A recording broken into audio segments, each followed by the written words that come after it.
Here we have a majestic liftoff of LPM-3M4 rocket carrying India's prestigious Chandrayaan-3 spacecraft.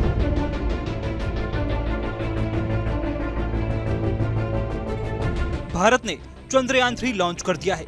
सब कुछ सही रहा तो 23 या 24 अगस्त को ये चांद की सतह पर उतरेगा। ये अपने आप में ऐतिहासिक है। भारत ही नहीं, पूरी दुनिया को इस मिशन से बड़ी उम्मीद है। चांद का इंसानों से खास राब्ता है। बचपन में बच्चों को चंदा मामा की कहानियां सुनाकर सुलाया जाता है। भारत में तो चांद को पूजा जाता है और कई लोग तो अपनी महबूबा की तुलना चांद से करते हैं। कुल मिलाकर सार यही है कि चांद हमसे दूर होते हुए भी हमारी जिंदगी का हिस्सा बन चुका है। और बने भी क्यों ना, लोग चांद पर जमीन भी तो खरीद रहे हैं। भारत में जब चांद की बात आती है तो लोगों को दिवंगत अभिनेता सुशांत सिंह राजपूत की याद आती है। सुशांत की तारों सितारों और अंतरिक्ष की दुनिया में खास दिलचस्पी थी। शायद इसीलिए उन्होंने चांद पर जमीन खरीद ली। लेकिन बहुत लोग ये जानना चाहते हैं कि ये कैसे होता है और भारत में और कोई है जिसने चांद पर जमीन खरीदी है।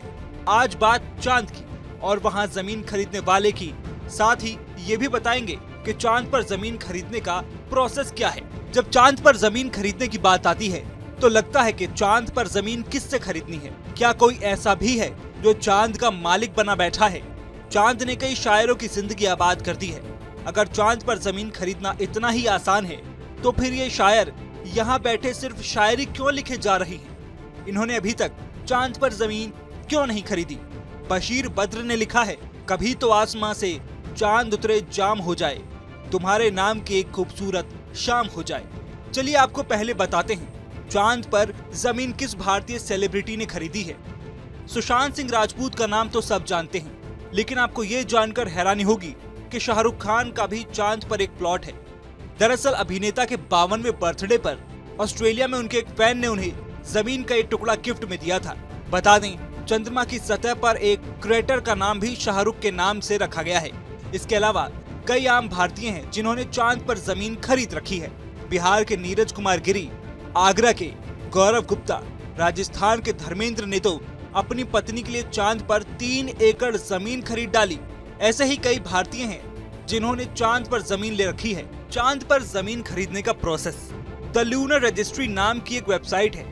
कोई भी इस वेबसाइट पर जा सकता है, अपना एरिया सेलेक्ट कर सकता है और इसे खरीद सकता है।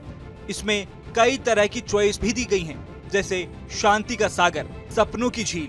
आप अपना पसंदीदा एरिया चुनें और फिर उसके दस्तावेज ले लें।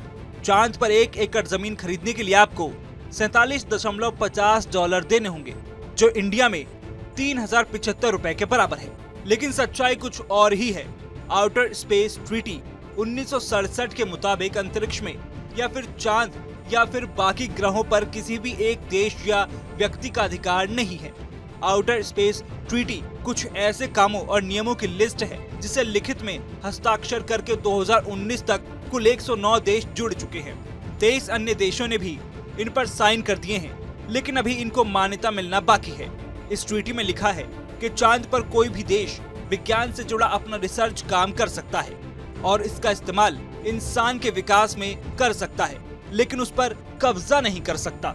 आप सोच रहे होंगे, चांद पर जब किसी का मालिकाना हक नहीं तो कंपनियां जमीन कैसे बेच रही हैं? तो सबसे पहले ये समझिए कि धरती पर चांद की जमीन की रजिस्ट्री हो रही है।